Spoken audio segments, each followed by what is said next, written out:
Om Shanti. Spark audio Divya Gunmala book series का topic है हर्षित मुक्ता, part 4। अव्यक्तवाणी 22 मार्च 86। पवित्र आत्माएं सदा हर्षित रहने वाली आत्माएं हैं। यह सदा स्मृति में रखो। अनेक प्रकार की उलझनों से भटकने से दुख अशांति की जाल से निकल आए, क्योंकि सिर्फ एक दुख नहीं आता है, लेकिन एक दुख भी वंशावली के साथ आता है। तो उस जाल से निकल आए। ऐसे अपने को भाग्यवान समझते हो ना। अव्यक्तवाणी 11 अप्रैल 86। मुरलियाँ तो बहुत सुनी, अब मुरलीधर बन सदा नाचते और नचाते रहना है। मुरली से सांप के विष को भी समाप्त कर लेते हैं। तो ऐसे मुरलीधर हो जो किसी का कितना भी कड़वा स्वभाव संस्कार हो, उसको भी वश कर दे, अर्थात उससे मुक्त कर नचा दे, हर्षित बना दे। अभी यह रिजल्ट देखेंगे कि कौन कौन ऐसे योग्य मुरलीधर बनते हैं। मुरली से भी प्यार है, मुरलीधर से भी प्यार है, लेकिन प्यार का सबूत है जो मुरलीधर की शुभ आशा है, हर बच्चे प्रति वह प्रैक्टिकल में दिखाना। प्यार की निशानी है जो कहा वह करके दिखाना। ऐसे मास्टर मुरलीधर होना। अव्यक्तवाणी 23 जनवरी 87। अपने को सदा हर्षित रहने वाली श्रेष्ठ आत्मा अनुभव करते हो। हर्षित मुख, हर्षित चित्त, इसकी यादगार आपके यादगार चित्रों में भी दिखाते हैं। कोई भी देवी या देवता की मूर्ति बनाएंगे तो उसमें चेहरा जो दिखाते हैं वह सदा हर्षित दिखाते हैं। अगर कोई सीरियस अर्थात गंभीर चेहरा होगा तो देवता का चित्र नहीं मानेंगे। तो हर्षित मुख रहने का इस समय का गुण आपके यादगार चित्रों में भी है। हर्षित मुख अर्थात सदा सर्व प्राप्तियों से भरपूर। जो भरपूर होता है वही हर्षित रह सकता है। अगर कोई भी अप्राप्ति होगी तो हर्षित नहीं रहेंगे। कितनी भी हर्षित रहने की कोशिश करें, बाहर से हंसेंगे लेकिन दिल से नहीं। कोई बाहर से हंसते हैं तो मालूम पड़ जाता है यह दिखावे का हंसना है, सच्चा नहीं। तो आप सब दिल से सदा मुस्कुराते रहो।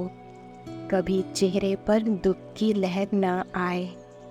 किसी भी परिस्थिति में दुख की लहर नहीं आनी चाहिए, क्योंकि दुख की दुनिया छोड़ दी, संगम की दुनिया में आ गए।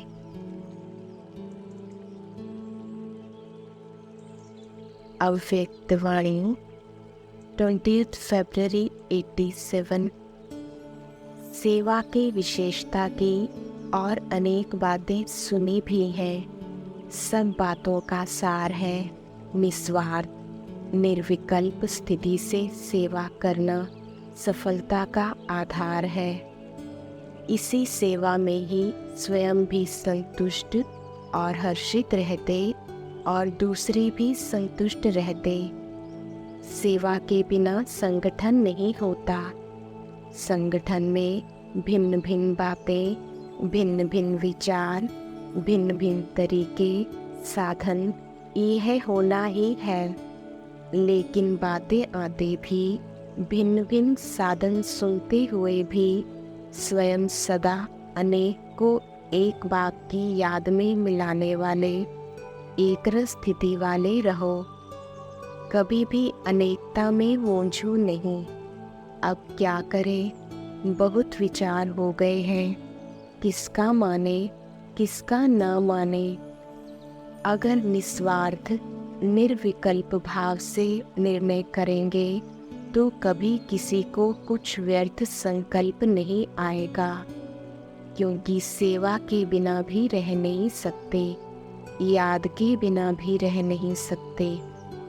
इसलिए सेवा को भी बढ़ाते चलो, स्वयं को भी स्नेह, सहयोग और निस्वार्थ भाव में बढ़ाते चलो। अव्यक्तवाणी 5 अक्टूबर 87। सदा अपने भाग्य को देख हर्षित होते, स्वयं भी सदा हर्षित और दूसरों को भी हर्षित बनाते चलो, क्योंकि हर्षित मुख स्वतः ही आकर्षित मूर्त होते हैं। जैसी स्थूल नदी अपने तरफ खींचती है ना, खींचकर यात्री जाते हैं। चाहे कितना भी कष्ट उठाना पड़े, फिर भी पावन होने का आकर्षण खींच लेता है। तो यह पावन बनाने के कार्य का यादगार यूपी में है। ऐसे ही हर्षित और आकर्षित मूर्त बनना है।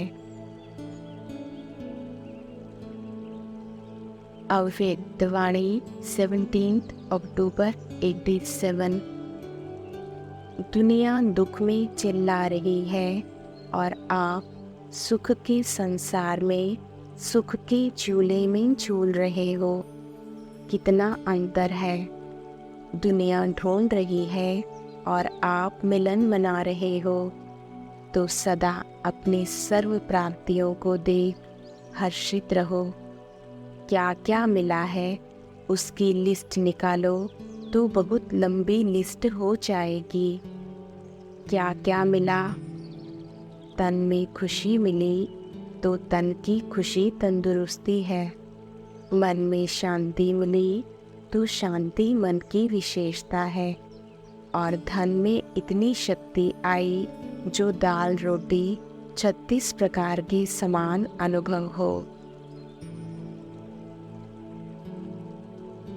अव्यक्तवाणी 14 नवंबर 87। यह रूहानी महफिल विचित्र अलौकिक महफिल है, जिसको रूहानी बाप जाने और रूहानी बच्चे जाने। यह रूहानी आकर्षण के आगे माया की अनेक प्रकार की आकर्षण तुच्छ लगती है, असार अनुभव होती है। यह रूहानी आकर्षण सदा के लिए, वर्तमान और भविष्य अनेक जन्मों के लिए हर्षित बनाने वाली है।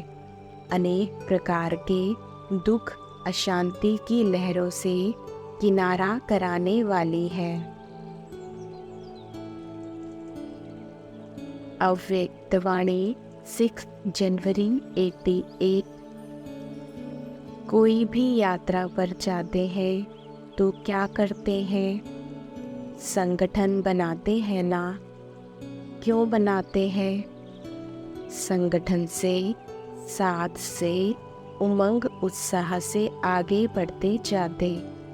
तो आप सभी भी रूहानी यात्रा पर सदा आगे बढ़ते रहना, क्योंकि बाप का साथ, ब्राह्मण परिवार का साथ कितना बढ़िया साथ है। अगर कोई अच्छा साथी होता है तो कभी भी बोर नहीं होते, थकते नहीं।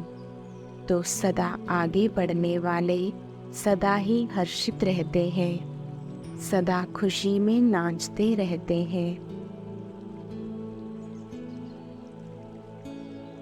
अव्यक्तवाणी 22 जनवरी 88। ब्रह्मा के आगे क्वेश्चन उठने की मार्जिन थी। क्या करना है, आगे क्या होना है, राइट कर रहा हो व रॉन्ग कर रहा हो, यह संकल्प उठना संभव था, लेकिन संभव को असंभव बनाया। एक बल, एक भरोसा, इसी आधार से निश्चय बुद्धि नंबर 1 विजयी बन गए। इसी समर्पणता के कारण बुद्धि सदा हल्की रही, बुद्धि पर बोझ नहीं रहा, मन निश्चिंत रहा। चेहरे पर सदा ही बेफिक्र बादशाह के चिन्ह स्पष्ट देखे। बच्चे और खाने के लिए आटा नहीं और टाइम पर बच्चों को खाना खिलाना है, तो सोचो ऐसी हालत में कोई बेफिक्र रह सकता है? 1 बजे बेल बजना है और 11 बजे तक आटा नहीं, कौन बेफिक्र रह सकता? ऐसी हालत में भी हर्षित अचल रहा। यह बाप की जिम्मेवारी है, मेरी नहीं है। मैं बाप का तो बच्चे भी बाप के हैं, मैं निमित्त हूँ। ऐसा निश्चय और निश्चिंत कौन रह सकता? मन बुद्धि से समर्पित आत्मा। अव्यक्तवाणी 3 फरवरी 88। बाप दादा सदा बच्चों को सेवा में आगे बढ़ा दें, स्नेह के कारण खुश रहें। यह संकल्प कभी भी दिल के स्नेह में उत्पन्न नहीं हो सकता कि बच्चे क्यों सेवा में आगे जाएं। निमित्त तो मैं हूँ, मैंने ही इनको निमित्त बनाया। कभी स्वप्न मात्र भी यह भावना उत्पन्न नहीं हुई। इसको कहा जाता है सच्चा स्नेह, निस्वार्थ स्नेह, रूहानी स्नेह। सदा बच्चों को आगे निमित्त बनाने में हर्षित रहे। बच्चों ने किया या बाप ने किया, मैंपन नहीं रहा। मेरा काम है, मेरी ड्यूटी है, मेरा अधिकार है, मेरी बुद्धि है, मेरा प्लान है। नहीं, स्नेह यह मेरापन मिटा देता है। आपने किया सो मैंने किया, मैंने किया सो आपने किया। यह शुभ भावना व शुभ कामना, इसको कहा जाता है दिल का स्नेह। अव्यक्तवाणी 11 नवंबर 89। जिसके संस्कार इजी रहने के होते हैं, उनको हर कार्य सहज अनुभव होने के कारण इजी रहते हैं। संस्कार टाइट हैं तो सरकमस्टांस भी टाइट हो जाते हैं। संबंध संपर्क वाले भी टाइट व्यवहार करते हैं। टाइट अर्थात खींचातान में रहने वाले तो सभी ड्रामा के हर दृश्य को देख देख हर्षित रहने वाले हो न, वह कभी अच्छे बुरे के आकर्षण में आ जाते हो। न अच्छे में न बुरे में किसी में आकर्षित नहीं होना है, सदैव हर्षित रहना है। अव्यक्तवाणी 17 दिसंबर 89। नॉलेजफुल व त्रिकालदर्शी कभी घबरा नहीं सकते। सदा ही किसी भी परिस्थिति में मुस्कुराते रहेंगे, हर्षित होंगे, परिस्थिति से आकर्षित नहीं होंगे। अगर कोई भी परिस्थिति में फेल होते हैं तो परिस्थिति की तरफ आकर्षित हो गए ना। जो हर्षित होगा वह साक्षी होकर खेल देखेगा, आकर्षित नहीं होगा। तो आप सब कौन हो? हर्षित रहने वाले या आकर्षित होने वाले? परिस्थितियाँ और ही महावीर बनाती हैं, क्योंकि परिस्थिति को जानते जाते हो ना, अनुभव की अथॉरिटी बढ़ती जाएगी। तो ऐसे महावीर हो या कभी कभी कमज़ोरी का भी मज़ा ले लेते हो। एक बार भी कोई कमज़ोरी को धारण किया तो एक कमज़ोरी आना माना सब कमजोरियों का आना। एक भूत आया तो सभी भूत आ जाएंगे, चाहे विशेष रूप में कोई एक भूत हो, लेकिन छिपे हुए सब भूत आते हैं। इसलिए अभी भूतों से मुक्त बनो। अव्यक्त वाणी 25 दिसंबर 89। बाप दादा भी सर्व साकार रूप और आकारी रूपधारी बच्चों को सदा हर्षित भव की मुबारक दे रहे हैं। सदा दिलखुश मिठाई खाते रहो और प्राप्ति के गीत गाते रहो। ड्रामा अनुसार भारत वालों को विशेष भाग्य मिला हुआ है।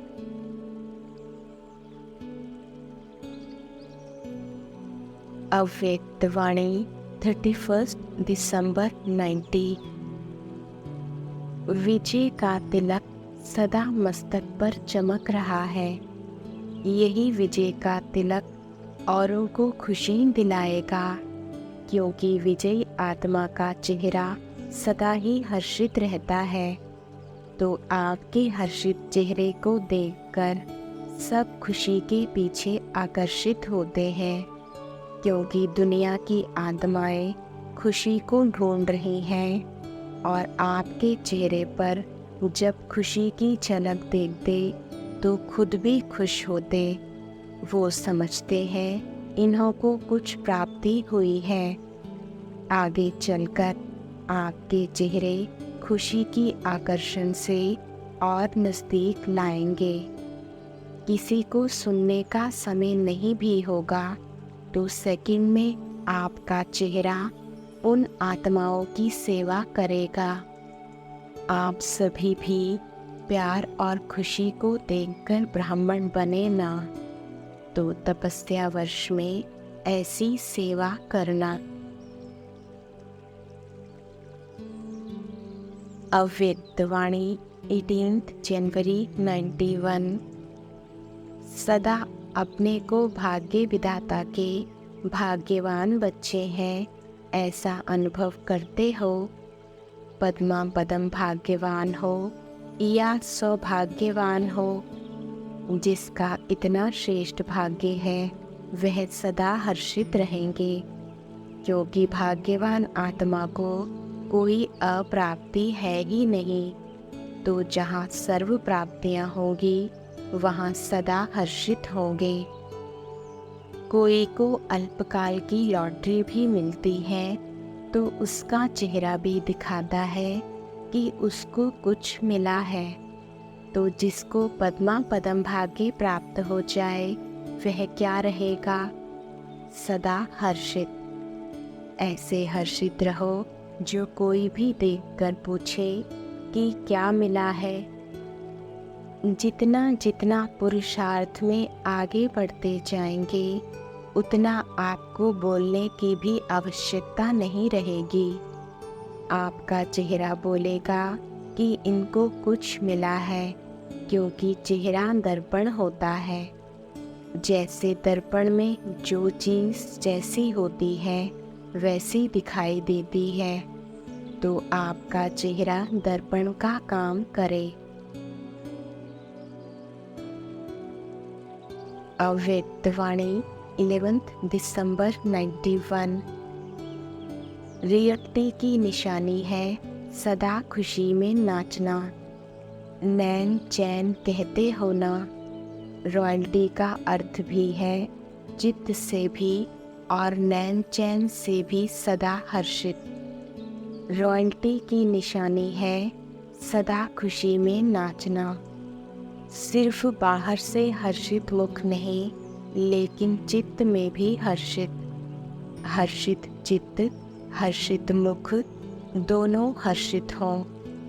कई बार ऐसे भी होता है कि अंदर चित्त में खुशी नहीं होती, लेकिन बाहर मुख में समय प्रमाण खुशनुमा बन करके दिखाते हैं। इसको अल्पकाल का हर्षित मुख कहेंगे, लेकिन हर्षित चित्त, हर्षित मुख अविनाशी हो, तो पवित्रता की रॉयल्टी अर्थात अविनाशी चित्त और मुख हर्षित हो। चेक करो, दूसरे को चेक करने नहीं लग जाना, अपने को चेक करना है। ऐसी रॉयल आत्मा बाप दादा को और सर्व ब्राह्मण परिवार को अति प्यारी होती है। रियल प्यारी आत्मा की विशेषता क्या होती है? क्योंकि आजकल के रीति रस्म प्रमाण जो बहुत प्यारा लगता है, तो प्यारे की तरफ ना चाहते हुए भी आकर्षित हो जाते हैं, जिसको आप लोग अपनी भाषा में अटैचमेंट कहते हो। क्योंकि प्यारा है तो अटैचमेंट तो होगी ना, लेकिन रियल और रॉयल प्यार की निशानी है, वो जितना ही प्यारा होगा उतना ही न्यारा भी होगा। इसलिए वह ना स्वयं एक्स्ट्रा अटैचमेंट में आएगा, ना दूसरा उसकी अटैचमेंट में आएगा। इसको कहा जाता है रियल प्यार, संपूर्ण प्यार। वह हर्षित रहेगा, आकर्षित भी होगा, परंतु हद की आकर्षण करने वाला नहीं। तो रियल और रॉयल की निशानी क्या हुई? अति प्यारा और अति न्यारा। अव्यक्तवाणी 18 जनवरी 92। हॉस्पिटल लगती है व योग भवन लगता है। ऐसा आवाज़ होगा कि यह हॉस्पिटल नहीं है, लेकिन योग केंद्र है, हैप्पी हाउस है। ऐसे लौकिक में भी हैप्पी हाउस बनाते हैं। जो भी अंदर जाएगा हंसता ही रहेगा, लेकिन ये मन की मुस्कुराहट है। वह होता है थोड़े समय के लिए और यह है सदा काल के लिए। अच्छा, सदा हर्षित मूड में रहो। कुछ भी हो जाए, अपनी मूड नहीं ऑफ करना। कोई गाली भी दे, इंसल्ट भी करे, लेकिन आप सदा हर्षित रहना। अव्यक्तवाणी 31 दिसंबर 92। इस वर्ष में ना कोई कंफ्यूज होना और ना कभी किसी बात से मूड चेंज करना। सदा हर कर्म में फॉलो ब्रह्मा बाप। ब्रह्मा बाप भी सदा हर्षित और गंभीर दोनों के बैलेंस की एक स्थिति में रहे, तो फॉलो फादर।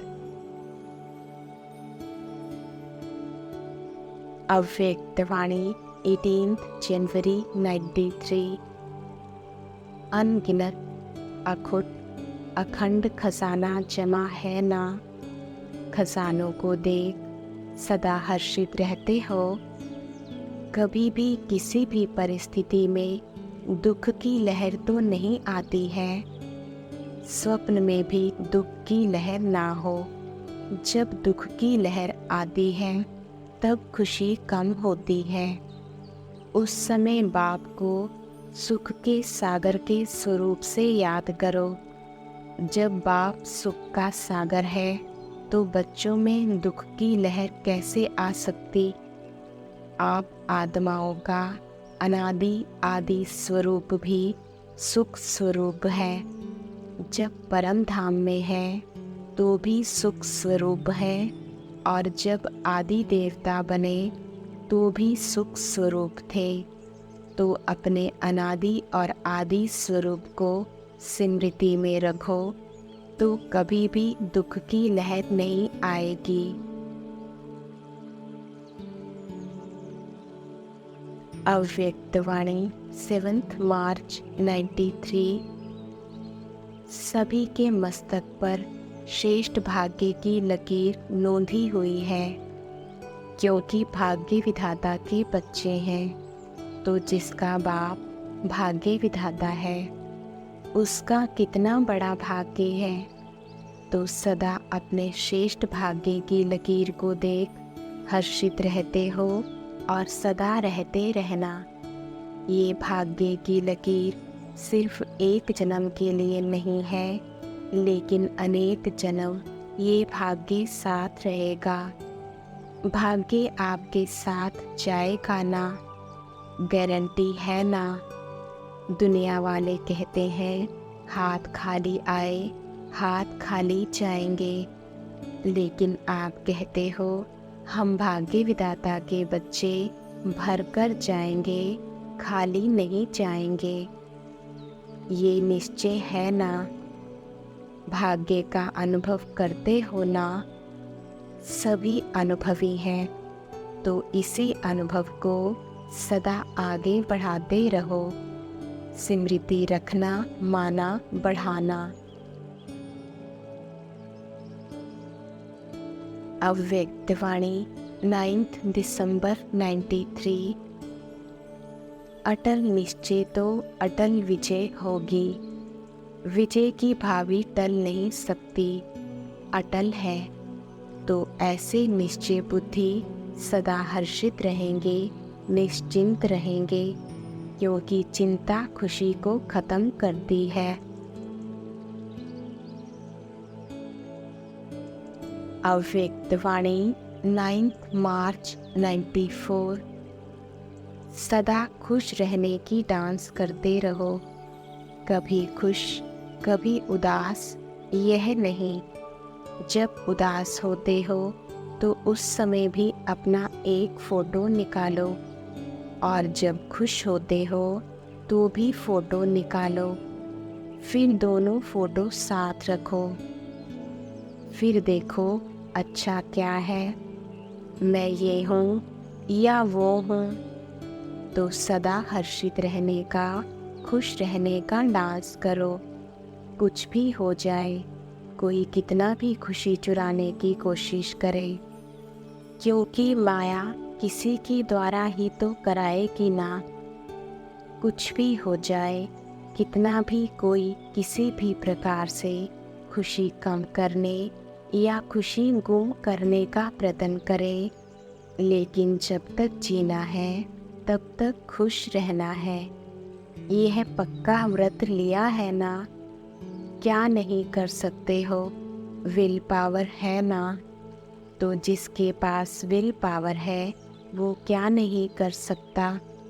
अगर आप मास्टर सर्वशक्तिमान नहीं कर सकेंगे तो और कौन करेगा।